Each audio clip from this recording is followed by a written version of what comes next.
Hello, welcome to TrueHoop with me, Jarod, Hector, and Coach David Thorpe. How are you, sir?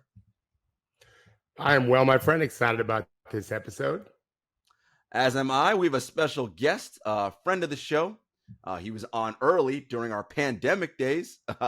Ben Aronson, how are you, Ben? Good, good. What's up, everybody? Everything good here, man. So I've been teasing this earlier in the summer, and this is our first episode of the future of the NBA.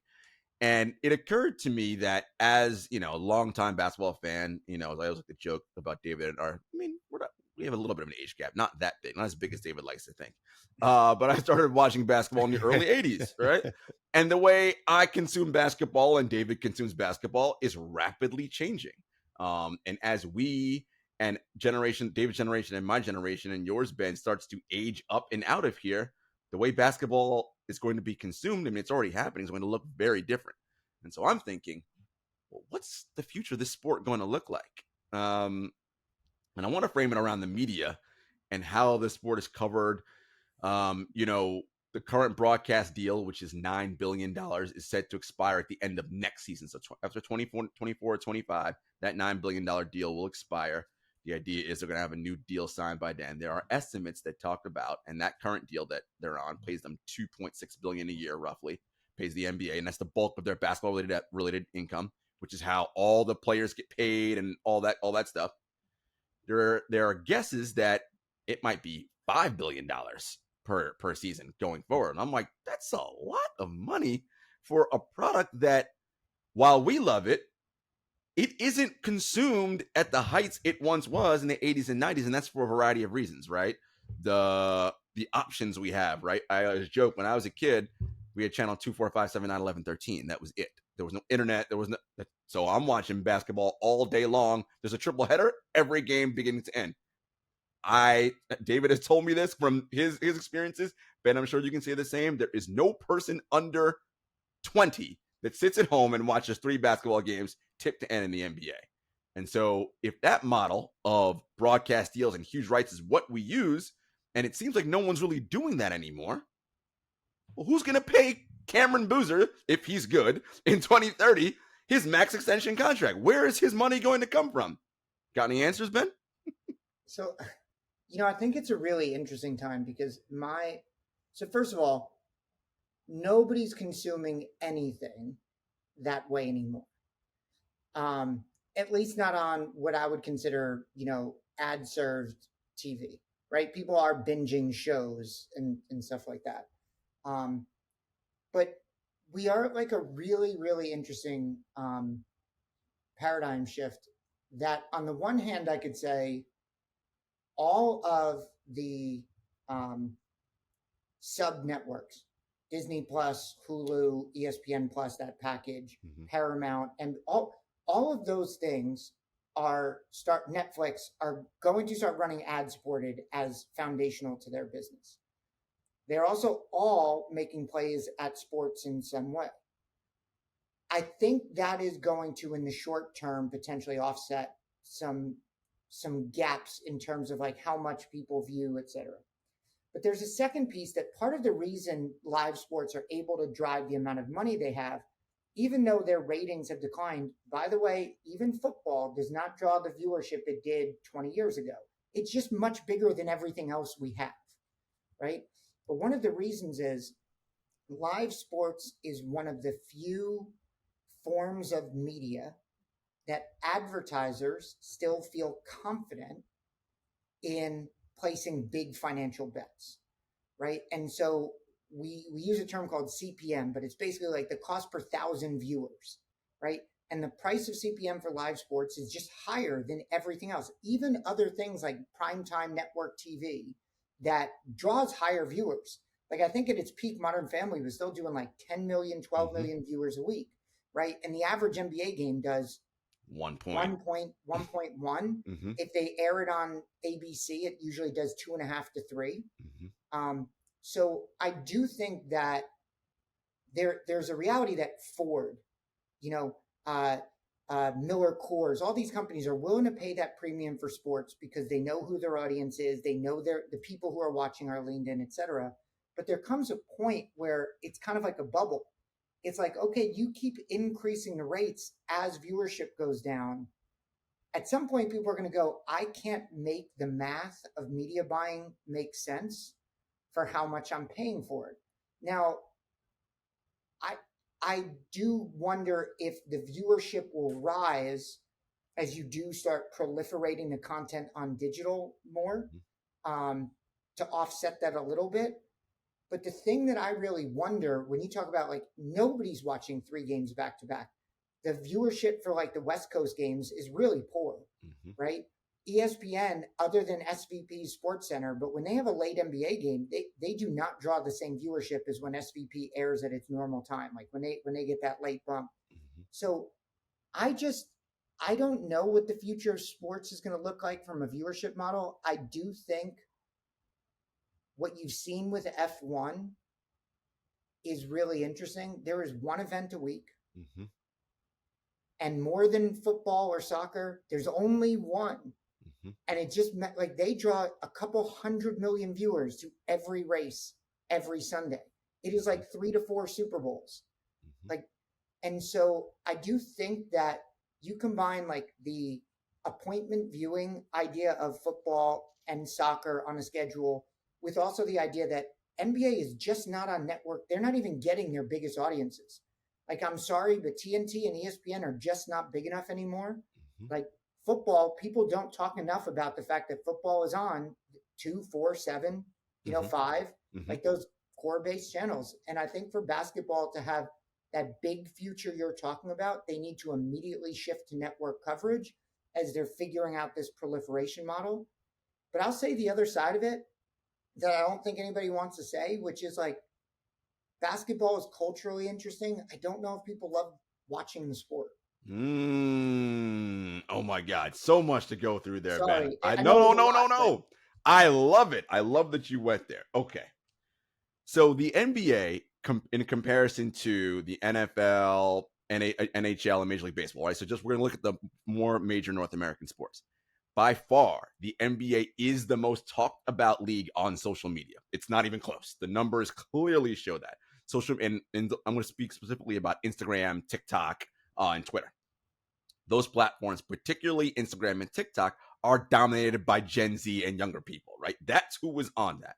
But to your point, right, they're not watching the actual game itself, right? They're talking about it there.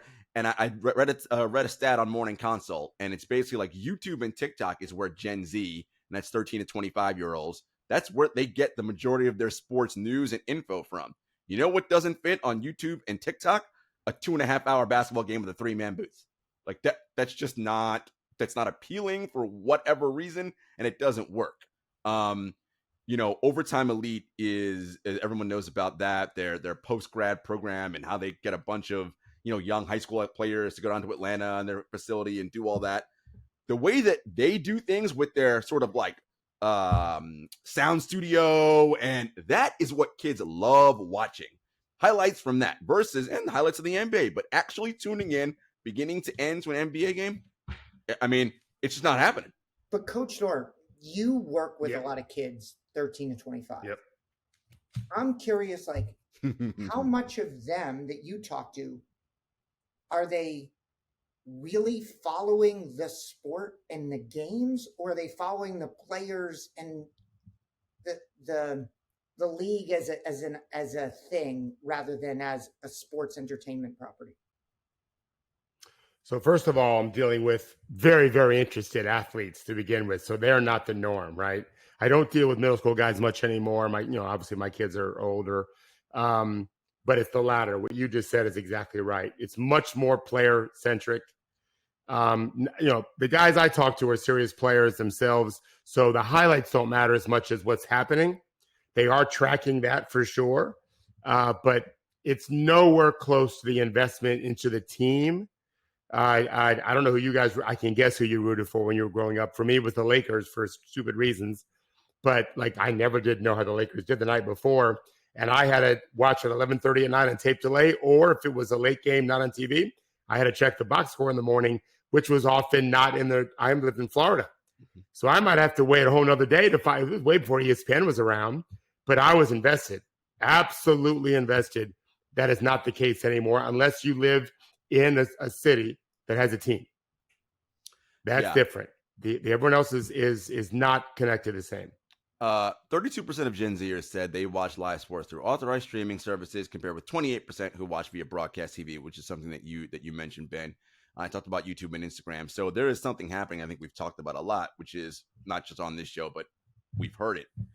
The cord cutting, right? We've gone from, in just the past 5 years, over households with over 100 million households with cable in it, to now we're at 70 million households. And that number's it might be at 50 million in the next 2 to 3 years. Well, to your point, Ben, TNT and ESPN, that's where the majority of basketball is. And you look at the RSNs for the local regions.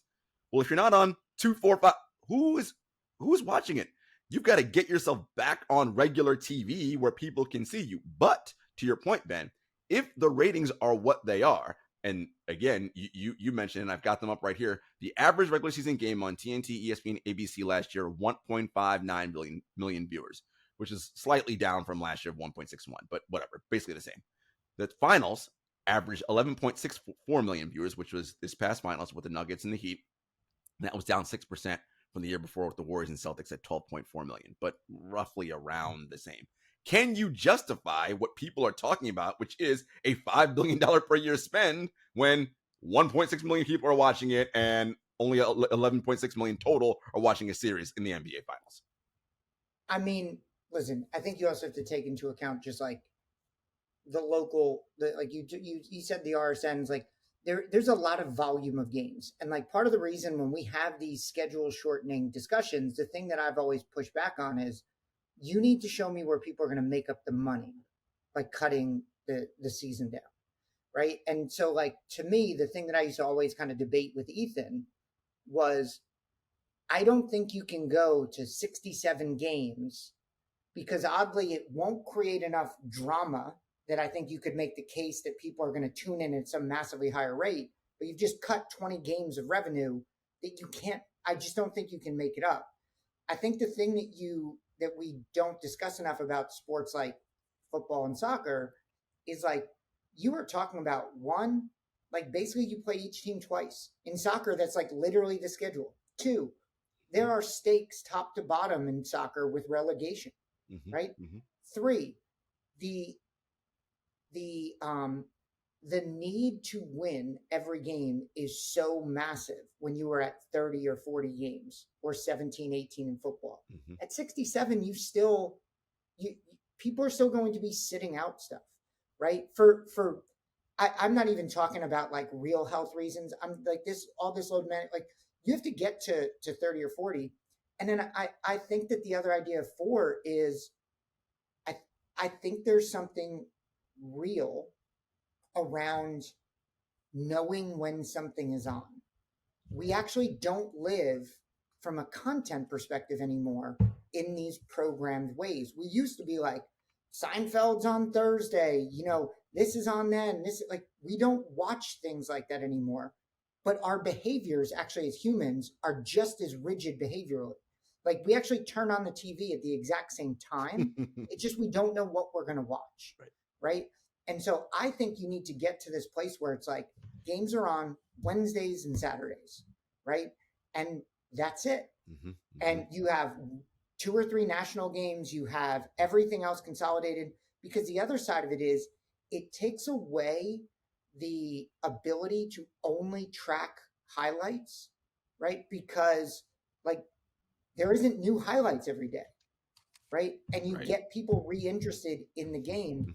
And I think the last thing that I would add to that is I think there needs to be a massive overhaul of the media. Like I think the way we cover sports has pit us against the athletes and has pit us against the teams and has pit us against the sport, right?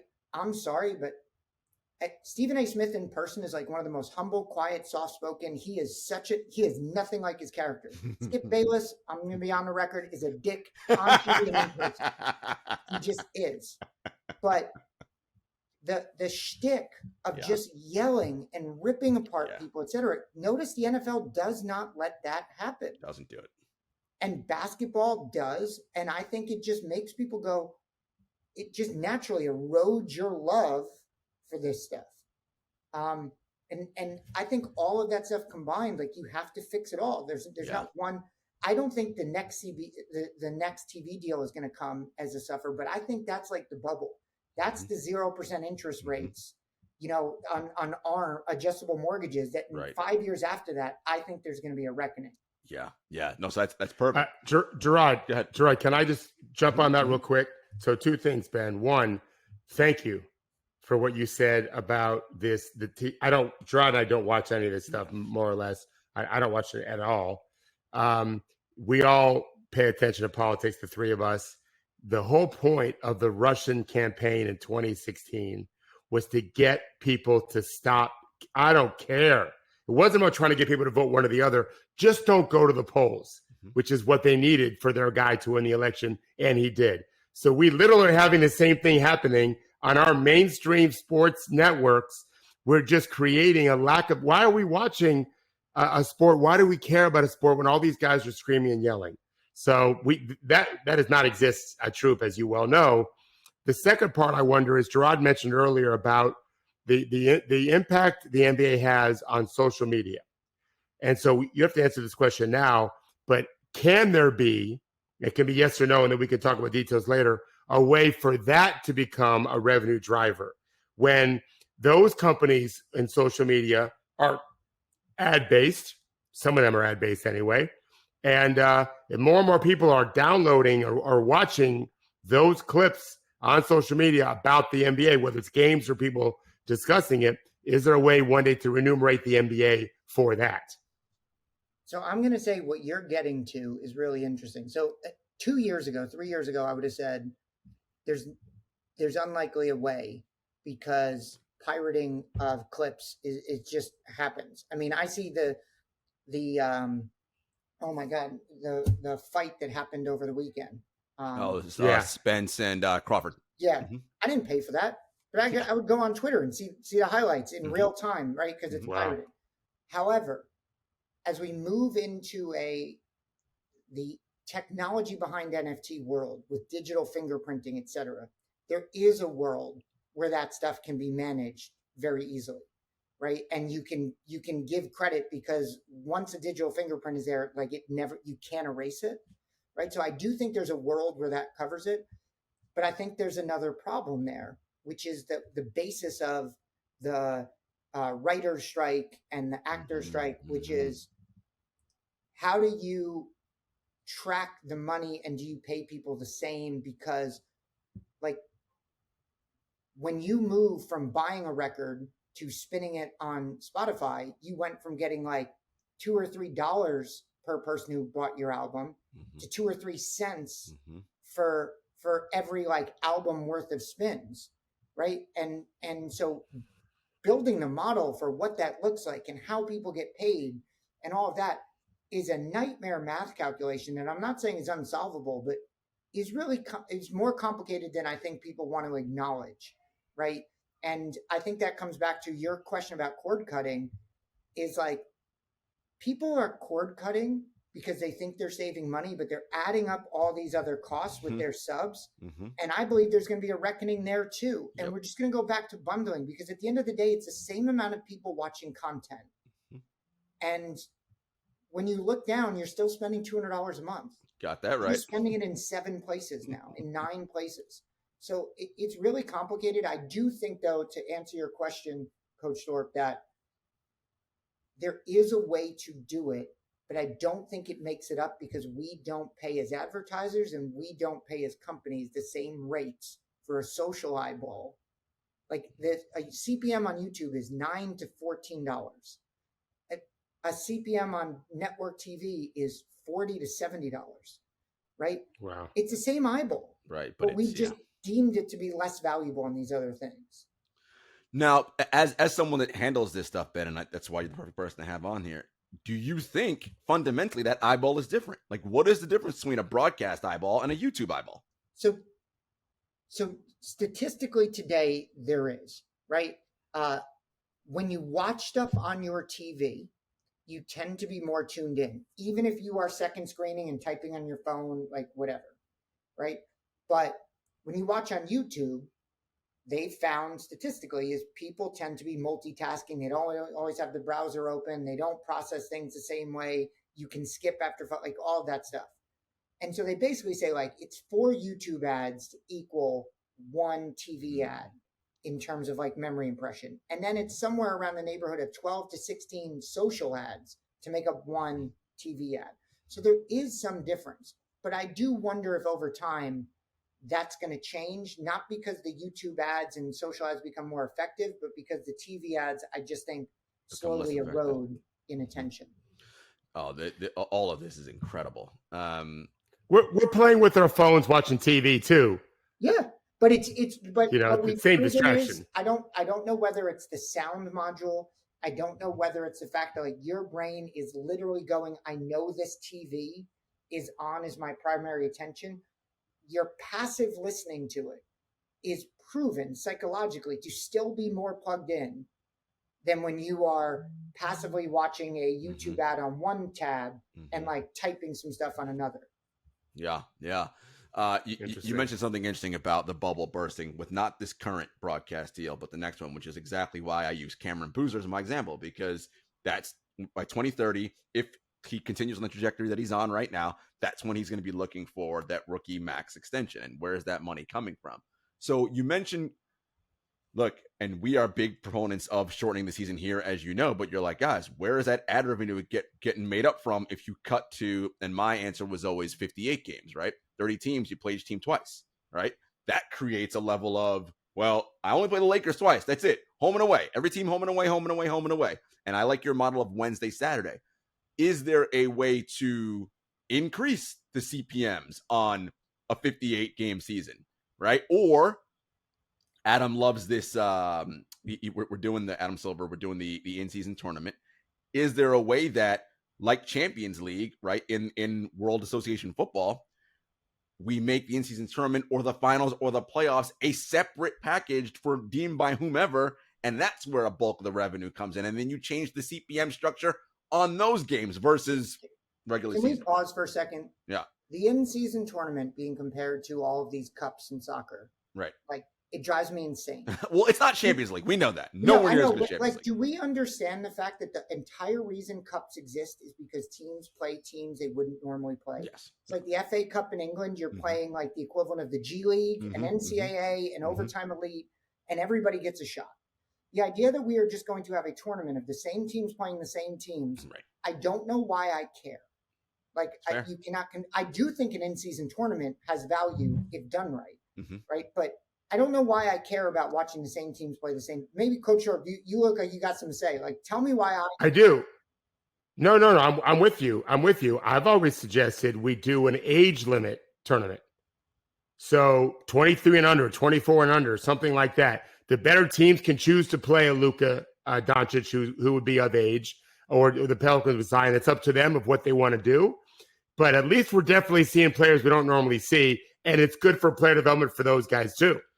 So to your point, it's not quite the same thing we always see because you're literally going to have to place guys that would normally play for you, and those guys have star potential.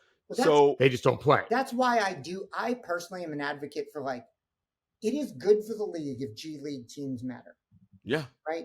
And so I just stand by, like, I think they need to figure out how to get, like, the G League teams into the midseason tournament. And, like, part of the challenge for Premier League teams is going, I never want to just lose to some scrub team. So I'm not willing to, like, have none of my starters out there. But I'm playing the rest recovery game. So I'm not going to have,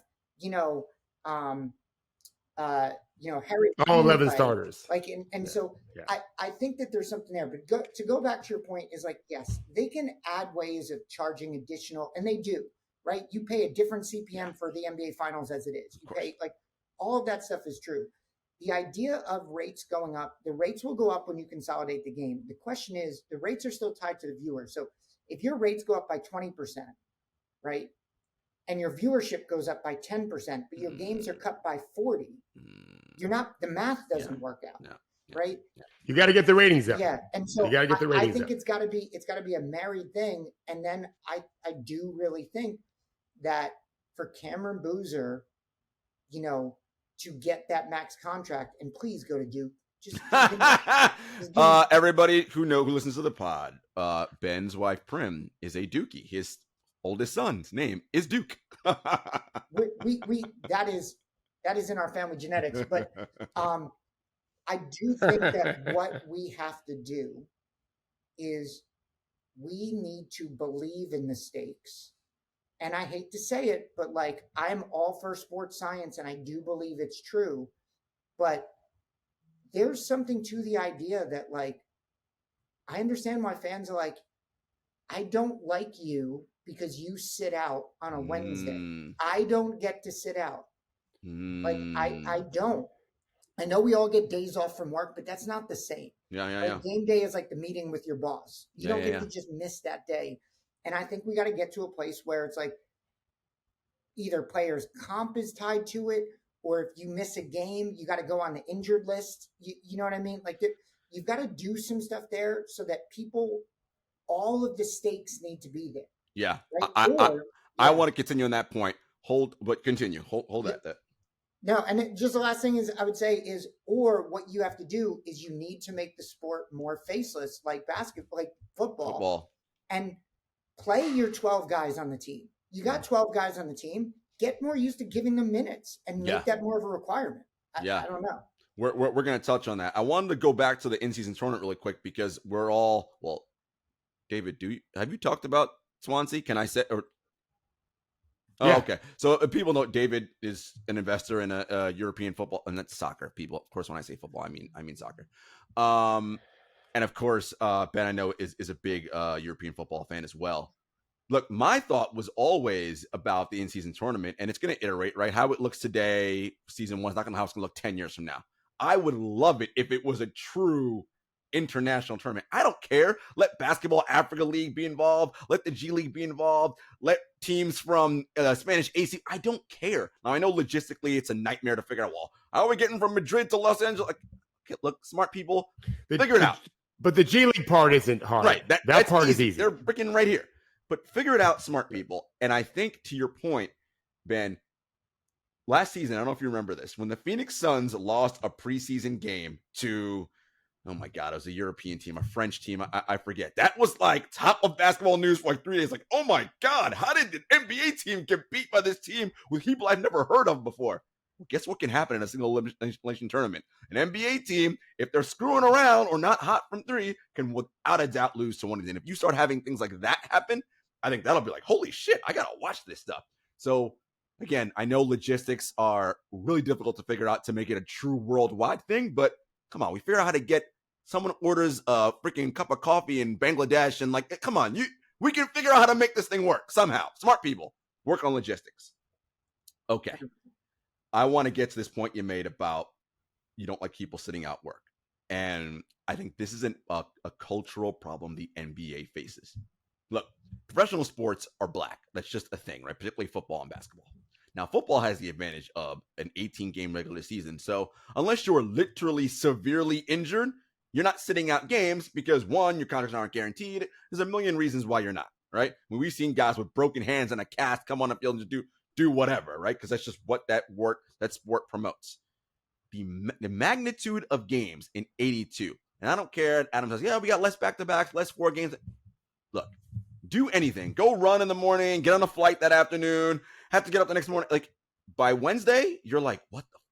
You're drained. Imagine playing high-level competition NBA basketball on top of that. You're just not going to be effective. Stephen Alardi, friend of the show, did a thread yesterday looking at Joel Embiid's estimated plus-minus after rest and not rest. And shock of all shocks, after he takes a rest, his EPM, and that's your on-court effect, per 100 possessions, is out of this world.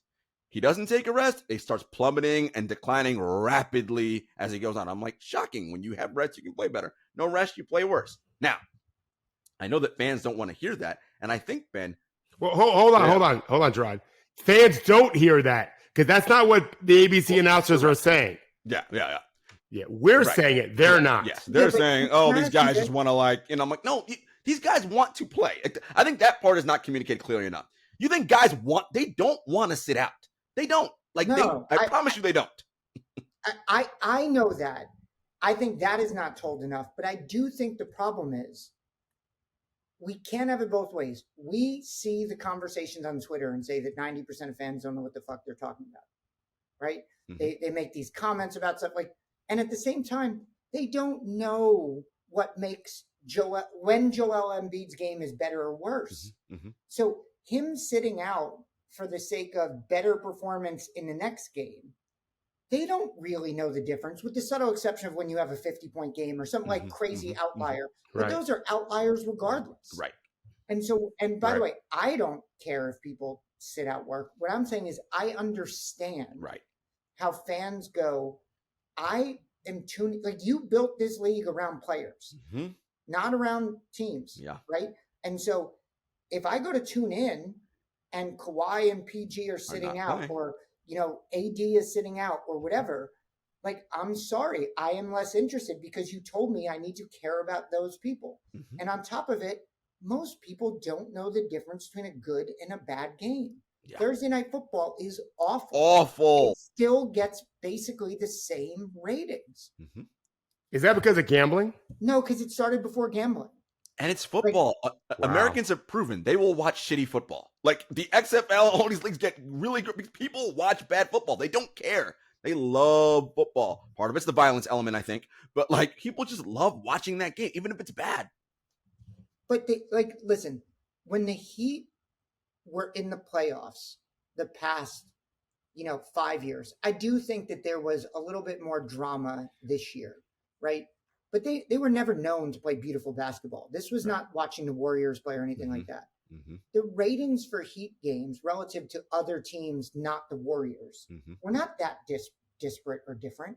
People are not watching for the quality of play. They turn on sports, especially sports at this volume of games, because it's just something on. And they like basketball, so they want to watch basketball. But if you turn it on, like, I won't lie, I started checking out on regular season basketball for the first time ever in my life because it was like, meh. It's like, okay, cool. Like, we were going to have Embiid, Jokic, and then one of them sits. Like, it's like, I'm not interested in the Nuggets enough pre this year's playoffs to watch them when Jokic isn't playing, right? I'm not interested in 200-pound James Harden, 240-pound James Harden, without Embiid on the floor, because even his style of play when he's is just ice. Like, I'm not interested, right? I'm not in on that. You need the teams, and I'm not saying I don't understand the sports science and needing rest in their play, but I understand that losing interest from a fan perspective. And then our media coverage is all over the place on it. That it makes, to Coach Short's point earlier, it makes you go, should I even care? Should I be mad at these guys? Should I not? I don't know. Another interesting stat about sports. So Gen Z, 2 in 5 Gen Zers, which is 38%, do not have a favorite sports team, compared to only 25% of all remaining U.S. adults. I think that's a big indicator right there. And the NBA has forever marketed individuals, right? That's just what it's done, and it works in an era when you have Michael Jordan and less options to watch on television. You're going to get 19 and 21 ratings on games because there ain't that many things to watch. Well, now you have literally 1,000 options every night to turn on the TV. So it's like, oh, I mean, I can go watch Jokic next week. So there'll be 4 more games, right? And I think this is our problem that we're running into here, right? It's this battle between, it's like we watch TV sort of more or watch things more generally now, but there's so many different options that, like, you can go down a rabbit hole of, all right, I'm a binge legal drama person, and that's just all you watch because you can curate your entire life that way. And I think, again, the NBA is just in a tough position right now of how can we make this thing work. I love your point, Ben, about what's their night of the week, right? I mean, football shit basically has every night of the week, but Wednesday, Saturday, that's good. You got college football to compete with on Saturday, but whatever. Wednesday, that's not an NFL night. You only have college football to compete with for 2.5 months. Right. True. Also true. So I love that point. And, talking about the media and how it's covered, Charles Barkley and the TNT crew, which if you're a seasoned person who understands the game, you likely turn them on just to laugh because they're just going to be ridiculous, right? Shaq and the Fool, like Charles running to the board, he might trip. It's going to be hilarious. Like, again, nothing to do with actual basketball, right? You're watching for the camaraderie and the hilariousness between those four men on that set. If I want actual basketball analysis, I just text David, right? Like I don't. I mean, I'm not like I don't. But that's a problem, though, right? Charles and Shaq are two of the greatest players of all time. They should be able to talk to me about basketball in a very intelligent way. And I know you've seen this, Ben, on Twitter often. That's never been the model. Never been the model. They'll show For you anything, a clip of NFL Live. Well, they'll show a clip of NFL Live where they're actually talking about the game. It's a different show. True. All right. Talk to me about the difference between NFL Live and Inside the NBA. I mean, I know they're different shows, but why is NFL Live so successful and popular with NFL fans? I mean, it still does like a third the audience of, Barkley and Shaq, but one is a post-game, pre-game studio show that occasionally has some other episodes. The other is a weekly analysis show on ESPN that, relative to other weekly analysis shows, does really well. But like, that's for a really small segment of the population. And to be fair, they've gotten way more entertainment driven with Nina, Ryan, Swagoo, right? Like they are far more entertainment and joke, etc. But I think that what we are missing, to your point, though, is we need those shows to be entertainment and analysis at this grand scale. And ESPN has failed at it at every turn with their studio show because they're so focused on the ad dollars. They don't care about the chemistry. Bill Simmons talks about it all the time, and he's 100% right. It's you get 30 seconds, you get 30 seconds, you get 30 seconds commercial. Like, you have to change your production format. But to your point about analysis, and this is where I don't know how you rein back it in, there's 1,000 podcasts and YouTube shows that actually do good analysis, right? Like, Zach Lowe can be kind of annoying sometimes, but he knows basketball. He is smart, right? He breaks this stuff down. And I do think he is overkilled for being a nerd, right? Like he's a smart basketball guy. But then you have like the athletic NBA shows, right? You have Haberstroh, like you have you guys. There's so much smart stuff. You're just pulling the audiences all over the place. I think the problem is the mainstream entertainment is just yelling, right? And it's all based around negativity. And ironically, I thought JJ was going to come in and like really shift it, because in the beginning I felt like he was, and he's starting to lean into it. I don't want to accuse him of going all the way, but like, I don't know. I can't watch these shows. And by the way, JJ's pod is like one of the best pods out there. Yeah, he doesn't do that on his. He doesn't do that on his pod. Sure. But if he's on Stephen A's show on First Take, he has to. That's the format for that show. He has to lean into that. And Perk is out of his mind. Yeah, like, he is. But anyway, I don't know what you do, because we have given power to people like yourselves who know basketball, who do smart analysis. It's just separated everywhere, and it's smaller. Each one is smaller. But the studio shows, man, I mean, I think there is room for another show like Shaq and Kenny and Charles. I think we also underestimate how amazing Ernie is. Like, I mean, really wrangling those three? Yeah, no. Yeah. They love him. They love him. Could you imagine if you knew every Wednesday and Saturday they were on CBS or NBC or whatever? Because that's the other thing is the NFL isn't just on network. It's on every major network. Yes. Right? We are on arguably now two of the smaller channels, like TNT. Like, that's where you go to watch, A Few Good Men rerun. Yes, I just watched. Which, by the way, is an excellent movie. I watch it every time it's on. Yeah, I was going to say, I can't believe I blanked on the Kumite, Jean-Claude Van Damme. Yeah. What the hell that Bloodsport. Bloodsport. Yeah, I used to watch that on TNT all the time. But yeah. I don't, as members of the media that also are kind of involved in the leagues, you tell me, like, where does the media landscape go in your guys' mind to make a better product that either supports the league better or supports fans better? David, you can start, and I'll chime in. Well, I'm gonna take a different approach to get to where we're trying to get to, and that is, if we can all agree we're facing an existential crisis, and I certainly believe, based on what Ben has said and what Henry's been saying for years, that we are, and so we need to create a better demand, and I think the NBA would be very smart to partner with college NCAA basketball and start getting involved in our youth programs nationally and globally, and get out of the idea that you have to play basketball as a business, or get out of it and find something else that you should do as a business for your 7-year-old, all right, for Duke and whatever. It would be great if my son ended up playing college basketball. It wasn't why he played basketball. I want him to fall in love with the sport. And everyone I coached, and I'm still in touch with a lot of players that I coached over the years in baseball and basketball. My goal was to get them to want to come back to play the next season, which down here in baseball is year-round. Basketball, we do it twice a year. And I didn't mind if these coaches in either sport would beat me. They loved the fact that, oh, we beat this famous coach Thorpe. Yeah, because you focused on winning with 8-year-olds. I just wanted my 8-year-olds to come back and play with their 9 and 10 and 11. And so what's happened is, as I've talked to some of these families, because they live in the same community still, whatever, these kids are all now in college or out of college. Are they still loving the sport? And I was talking to a dad that I hadn't seen in maybe a decade, who served in the Coast Guard. His son was a very bright kid, not a very good baseball player, but he was a tall, athletic kid. And the dad saw me in the grocery store and pulled me aside and said, Coach Thorpe, my son went to the University of Tampa. I said, yes, I knew Sean did that because I'd seen him a couple years ago.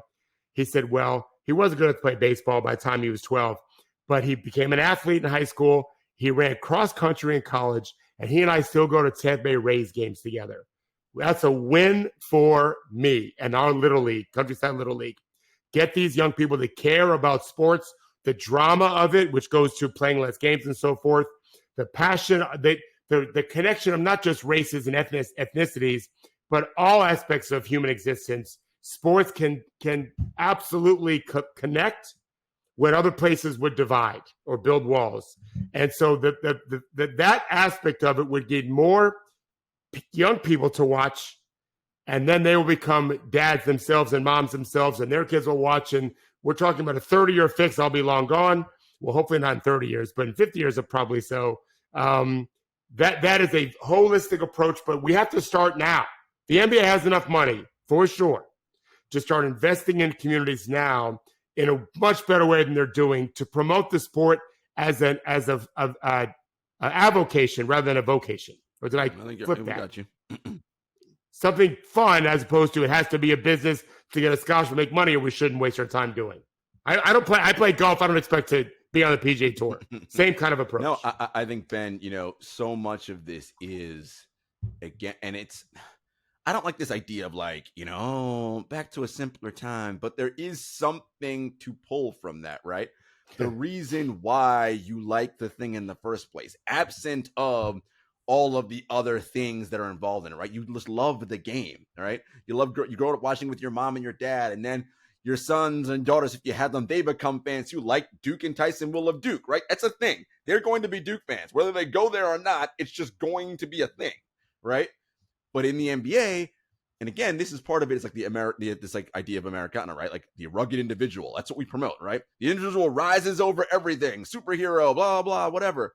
But what about the actual Boston Celtics? What about the actual Denver Nuggets? What about the actual Oklahoma City Thunder, right? But that's not how we sell and talk about it, right? It's now the story is, from a media standpoint, the indomitable will of Nikola Jokic. He's now proven that he was worth all those two. It's like, what the fuck are you talking about? Right? What about Bruce Brown and Christian Brown? They don't do the things they do. Guess what? Nuggets still win an NBA championship. As brilliant as Nikola was, right? But that's not a good story for our brains. Our brains like dichotomy. Hero, villain, superstar triumphs. It's just we have to tell stories differently. And we at TrueHoop, as you know, try to do that. But as a collective media, we are bad at telling stories. You want to know what's interesting? And I've never thought of this before, but it just dawned on me. We all, Prim and I talk about this outside of sports, but it just dawned on me in sports. why do we love sports? So you said we got to get back to the root of sports. It's because of what our parents love. Like 9 times out of 10, right? It's why in cities in the South, people love football. In New York, people used to love basketball, right? So there's like a cultural dynamic that influenced the parents, and what the parents do influences the kids. Now, how the kids consume it, like that always kind of evolves, whatever. But the interesting thing is we blame the kids. They're not into basketball anymore. You know what? The parents aren't watching basketball anymore either, right? Like my dentist, I don't agree with this take, but it doesn't matter because it's somebody's take and it's influencing them. He's like, since it all went to the 3-pointer, I just can't watch basketball anymore. I missed the Knicks and the Heat duking it out. His opinion may be wrong as to what makes good basketball, but all that matters is if that is actually stopping him from turning on a game, then that's what's stopping him from turning on a game. And if he shows less love for the sport because of that, right? So, and parents are watching less sports. Just in general, they're watching more other programs. And I think the thing that we are missing that used to change it is when we were urban-based communities. And I don't just mean like rich cities. I mean like even the suburban towns and neighborhoods. There was a communal aspect that sports fulfilled on a daily basis that I don't know that anything else fits in. And a lot of that is ripped apart. You then add to it the fact of what Coach Thorpe said is like people are not playing sports in their town for the sake of community or loving the sport. They're now trying to get on an AAU team that's a travel team, and you're playing team over here, you're playing team over there. Even your AAU team is not from the town you grew up in. Like then all of a sudden, like I live in a part of North Jersey where you go like 20 minutes south or 20 minutes west, and you're kind of Sixers fans. Like you're not even Knicks or Nets. Then the Nets move, so it's like there's not even like this home base. And so I think that like one of the really interesting things here is like I do think there's a huge emphasis to put on parents. Like if you actually really want to get this back into the youth, you need to find a way to make it more accessible and more interesting to parents and families, like in a real way. And I will say, oddly, the stuff that you guys talk about that I'm interested in is not very family friendly. Like that's not a podcast I can put on with my kids, not because you guys use curse words. It's over their heads, right? In a weird way, I grew up as a kid riding with my stepfather in the car, listening to Mike and the Mad Dog and thinking, this was crazy. Because Doggy's crazy. At least we knew who they loved. Right? You wanted to see Mad Dog Russo just go insane over the Mets, right? Like just lose his mind, right? Because you knew he loved them. Right? Now, I don't enjoy it, but it did make me grow up going, I get why my stepfather loves this team or whatever. I think we've really lost something in the family household that we blame on the kids, and we don't accept any responsibility for ourselves. Because our kids, I will give you this one last example. We watch Wimbledon and the U.S. Open and stuff like that because of Prim's tennis background. I watch soccer and F1. Duke won't even see the race, but he'll come up to me and say, "Daddy, did Red Bull win?" Because he hates Red Bull because I hate Red Bull. He'll go. He's never watched a baseball game. He'll say, "Did the Yankees win last night?" Because he just knows I like the Yankees. He'll just ask me in the morning, "Did Alcaraz? Can we watch Alcaraz?" He doesn't get that he's not on every day, right? So the more I think about it, the more I go, "Oh, you're right. This isn't the kid's fault. It's the parents' fault. We made sports a business. We made sports into a media property rather than an entertainment vehicle, right? And it's lost the dynamic in the house." No, I'm with you there. One of the other things we touch on here before we go is the in-person sport viewing experience. That is also on the decline in Gen Z. Very few of them have reported going to an actual live game in person. And I know for me, my first live game as a kid, I'm sure, David, you remember your first, like it was like the biggest deal in the entire world. To go to a stadium and watch a team, it's like, oh my God, this is like outstanding.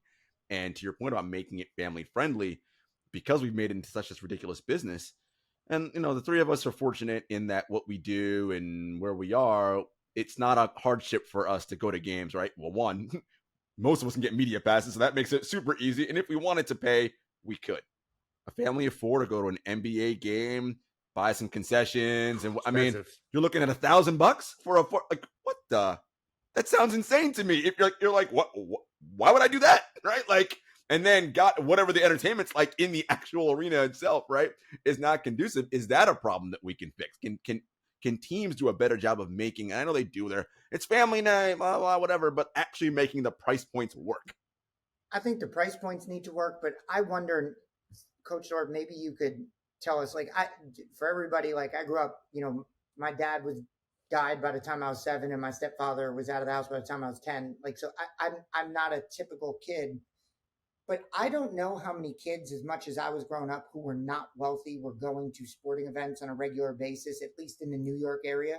I do think as you go into Middle America and the South, like I do think season tickets and stuff like that got proliferated amongst different classes more. In a weird way, I actually think it was like the TV and the bar, like where dads would take their sons, like when they started to become 12 or 13, right? Like, and I think that is where the entertainment bond of a family came, was TV at home, right?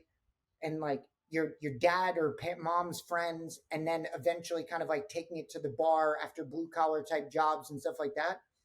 I think the price point has made it worse because it is primarily business people and people with money who are not diehard fans. Don't get me wrong, but the amount of game day tickets versus TV watchers is so small that I don't think that's the barrier. I think it is something to do with around the TV, and what keeps football propped up as an example of that is Sunday Fun Day at bars. Yeah, like that became a thing, and prior to that, it was like dudes just getting together. And I'm not saying this is good for the family either. There's positive trade-offs, but dudes just like leaving their families and going to a bar on a Sunday in a local town. Yeah. But Coach Thorpe, I don't know, maybe I'm missing something, but as a kid, it felt like only the rich kids really went to the games for the most part anyway. Well, I mean, I'm much older than you guys. In 1976, the Buccaneers came to Tampa. My parents got 2 season tickets. Mom and dad went. I was 11 years old. Within a couple of years, my mom got smart and realized, what am I doing in September in Tampa at 1 o'clock in the afternoon? And we hadn't won a game the first 2 years we were in existence to the final 2 games of the second season.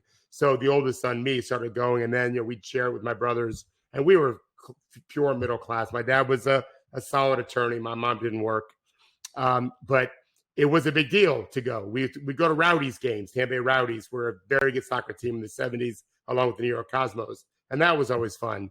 Baseball, we didn't have, until much later. But it goes back to the same thing.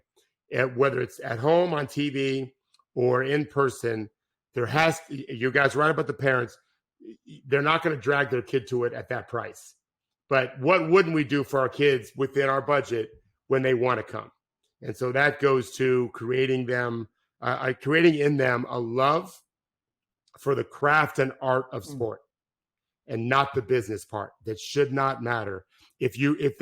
First of all, as I always tell young players and parents, more importantly, if you hope one day your son or daughter gets a scholarship, well, they first have to fall in love with the sport, because it's so hard to be good at anything. My son, 6 a.m., 7 days a week for about 6 years in our driveway. And if it rained, once he was 15, he could back our cars out of the garage. He would train in the garage. 6 o'clock every morning, his handle, his finish at the rim. And he's like a lot of other guys playing. All college basketball players can tell you the same story, I promise you, except for maybe the few 7-footers. They didn't have to do that. And many of them did, and they're great players. You have to love it. You have to absolutely love training and saying no to soda. And when friends would get a gallon of yogurt at the make your own frozen yogurt place, my son would get a couple of dollops, because athletes don't eat a lot of frozen yogurt at night. And if he did dessert the night before at a sleepover, the next day he would say, "Mom, I'm good. I had dessert last night." What 10-year-old says that? Athletes do. And we didn't care if he ever played beyond. It was never. I said to him through his sophomore year of college, "Do you want to keep doing this?" "Dad, just stop asking me. I never did it for you. You made it very clear for 15 years you didn't care. Your love for me didn't hinge on my success as an athlete. I love it for me. End of story. I don't ask him anymore. And by the way, he won't watch 3 straight games. But let me tell you something. When they get done with basketball practice, this is at Florida State, and most other schools have told me similar things, the players that I coach, they'll come home, they'll eat dinner in their apartment, and they'll put on college basketball and the NBA. And they're flicking around. They're following on their phone. They're watching. And all these guys have one TV in their apartment. Man, they're addicted to it. They all love it. And so you don't have to be great at something. None of you guys are great lawyers, but you like law shows, right? I'm not a Christian man or a God-fearing man. I fucking love The Righteous Gemstones. That's a funny damn show. I would argue. So we got to get them to love it. With that show. Right, for sure. Exactly. What a funny show that is. So we got to get them to love. And why do we love it? What's the drama? Why do we watch shows? We don't love shows that we know the ending. We may like the entertaining value of it, but the shows where you don't know what's going to happen are always really grab us. Well, that's what great sports is, and that goes to parity. The NBA had a little uptick. Well, we didn't know who's going to win the games more than ever before. And we love the dominating teams, and we love parity, right? The NFL has that almost every year, one or the other, or both. So that is something the NBA can control, do a much better job of, creating more drama with parity, which they're trying to do with CBA and so forth, and getting young people to love the sport at an early age. The WNBA should help. The G League should help. I'm really glad Ben said the G League, and he mentioned playing 12 guys. I've said this many times. Stop playing players 36 minutes a night. Cut them to 24, even if they're stars sometimes. Get them their rest and play these other guys. They're good enough. They just don't get a chance.